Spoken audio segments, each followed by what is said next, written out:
starting the 16 vlog once again.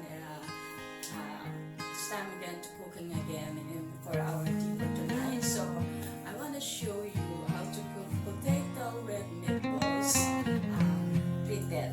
Ito po ay mashed potato na making bola-bola because I have a recipe. If you remember yesterday, I will have a live stream. So I'm making meatballs, Spanish, Mexican meatballs. So I have 6 pieces that I have to rest yesterday. So I will make it experiment for a mashed potatoes meatballs. So I will show you how to make it this recipe for tonight. So see you later, guys, and see you for my meal. Guys, this is my recipe for today. I will boil already the potato and I will mash it later on.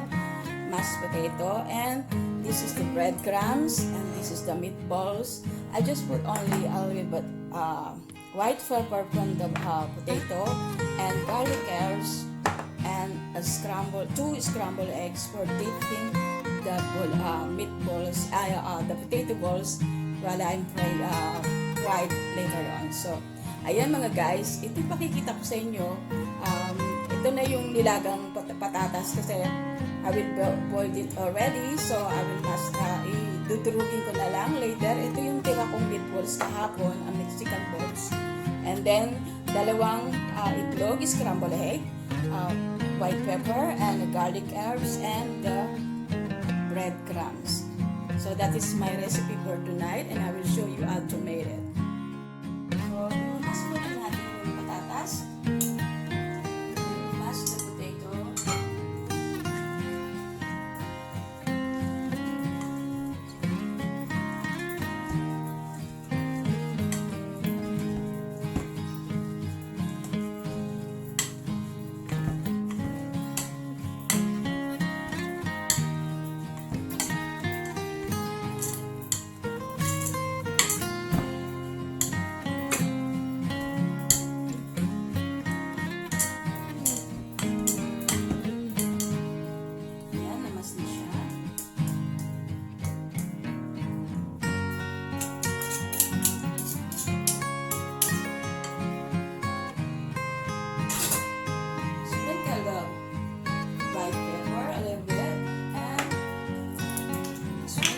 Also the garlic herbs, not much, and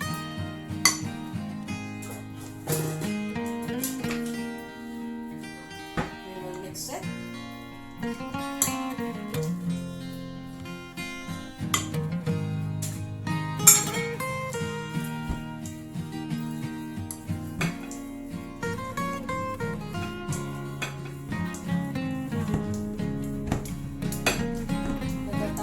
Gagawin natin yung patty para malagay natin yung meatballs.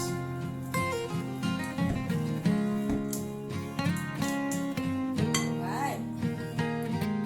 So, gagawin na natin yung patty. We will just put the meatballs in the middle.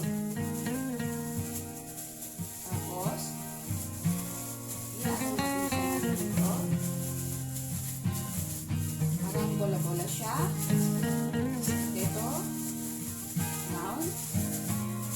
Down. And then, we will serve on the egg, scrambled egg.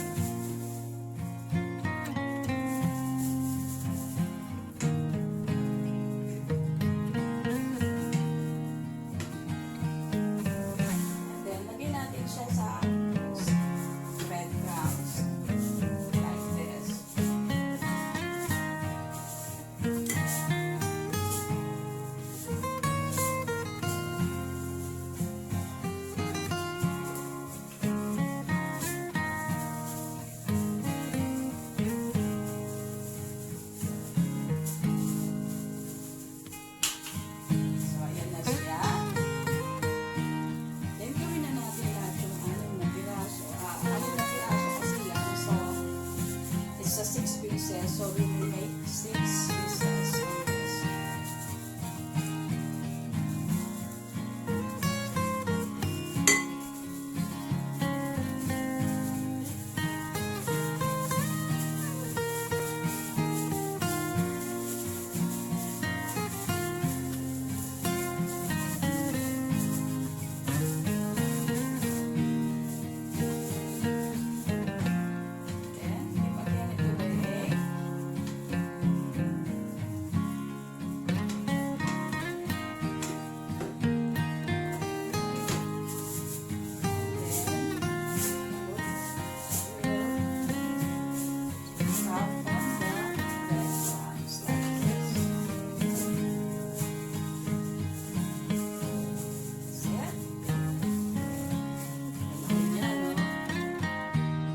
This is my potato meatballs now. We will try to fry it now, and I make it 6 pieces because I have Mexican ball 6 pieces also. So this is the 6 pieces. I have rest 1 without meatballs. This is pure potato balls.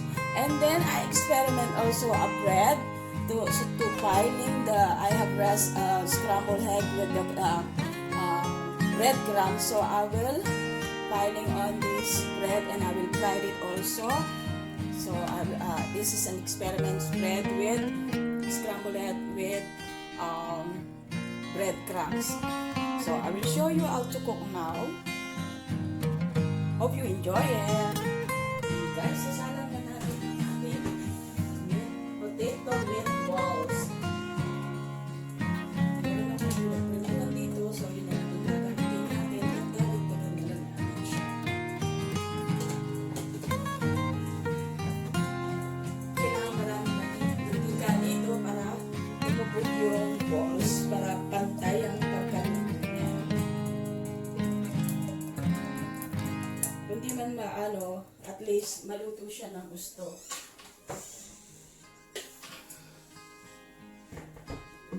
Ayan. So, tayo muna natin siyang, let's simmer the oil before we put the balls on the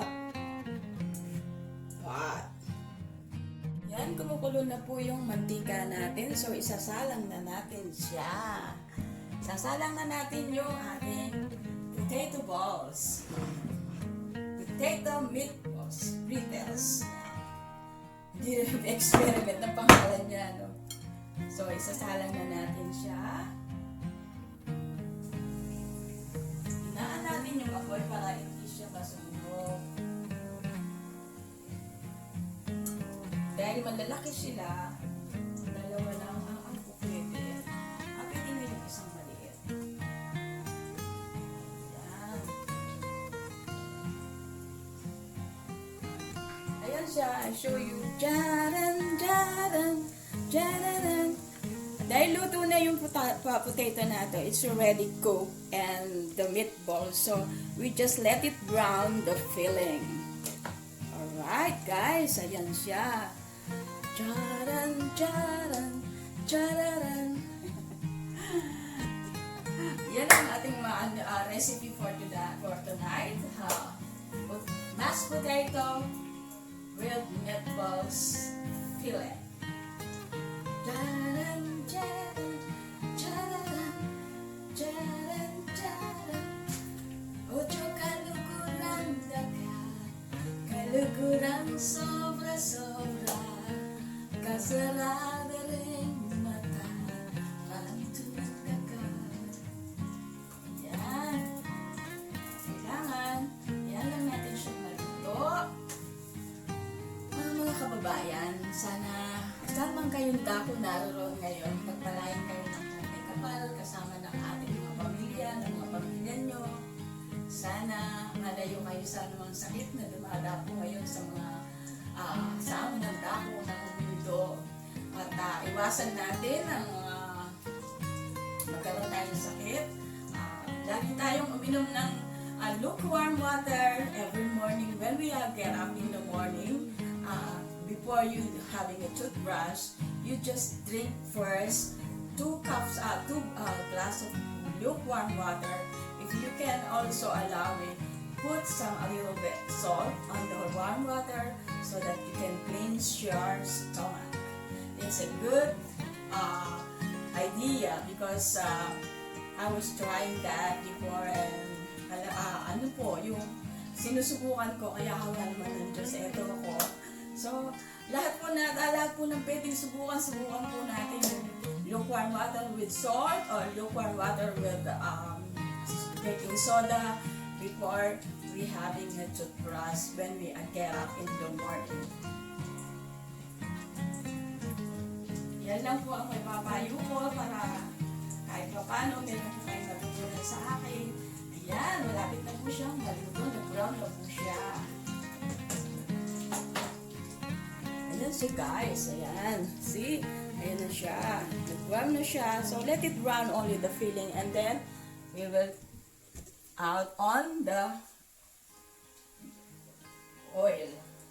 So let's just see let it brown. So and then ilalagay na anguin na natin siya.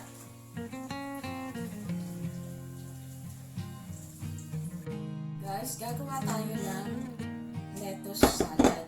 Lalagyan lang natin siya ng 1 tablespoon na mayonnaise.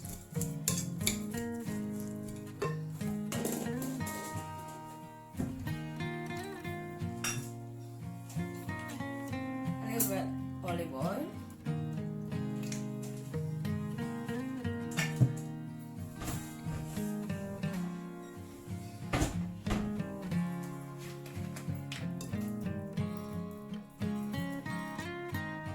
Tablespoon of apple cider vinegar.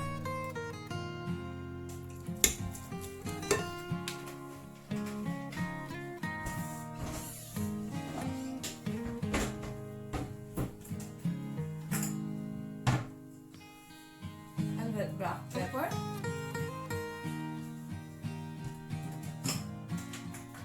sprinkle salt,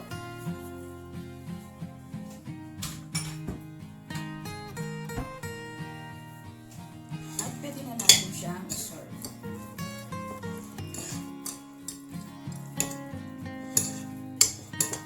Simple salad with matching the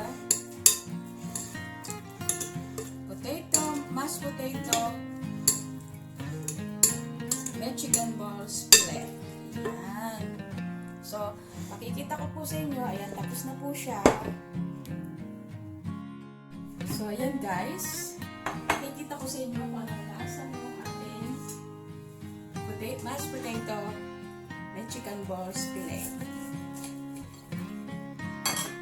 Ito na siya guys, siniwa ko. Ito ang itsura niya. Ayan. Diba? Kasi yung camera ko is maliit. Ginagamit ko is cellphone. So, ayan siya. At ikita ko sa inyo kung anong lasa ng mashed potato, Mexican balls fillet. Okay?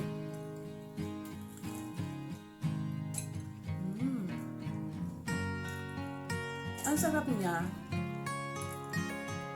Hindi ko man niluto ko, sasabihin ko masarap, di ba? So, talagang masarap siya. Kasi simpleng luto na nakakaaya sa bibig na kainin. Kasama ng meatballs. Kasi yung meatballs ko, juicy siya. Ayan.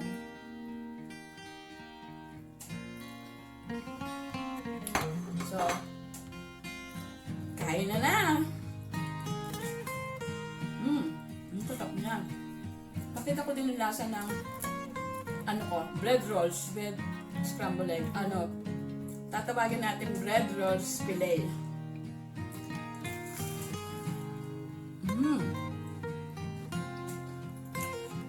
Ang sarap mag-experiment pag ka ng ganitong mga pagkain na kumbaga boom, yung hindi, di ka nga. Kumbaga yung na-achieve mo yung gusto mong lasa, na-achieve mo yung gusto mong gawa. Ang sarap ng feeling na meron kang ganitong pagkain na simple-simple lang, pero masarap siya sa panlasa. At affordable siya dahil mura lang. Patatas, meatballs, and breadcrumbs. Kung meron kayong mga lumang mga biscuit, pwede nyo gawing breadcrumbs. Ako, may mga luma ako na, kumbaga, kasi itong mga bread rolls na ganito, pag 1 week, hindi mo na siya makain, tumitigas na siya. Tignan mo, malutong na siya. Ang ginagawa ko, niluluto ko siya uli para lumutong siya at siya ang ginagawa kong breadcrumbs. Kaya walang masasayang. Hindi naman kasi nasisira ito dahil lutong-luto siya. So, ganito ang ginagawa kong breadcrumbs. Biniblend ko lang siya at breadcrumbs na. Kaya kailangan maging tayo wise kung paano natin matitipid ang ating mga pagkain sa pamamagitan ng simpleng lutuin. So, ayan guys, i-plating ko na para sa mahal na prinsipe ang ating mashed potato Mexican balls fillet with roll bread fillet. Ayan, and lettuce salad. Okay guys, salamat sa inyo sa paninood nyo sa aking channel at ulit. This is Salinda 60 Vlog, and thank you very much to all of you for your support, and to all my subscribers, thank you very much.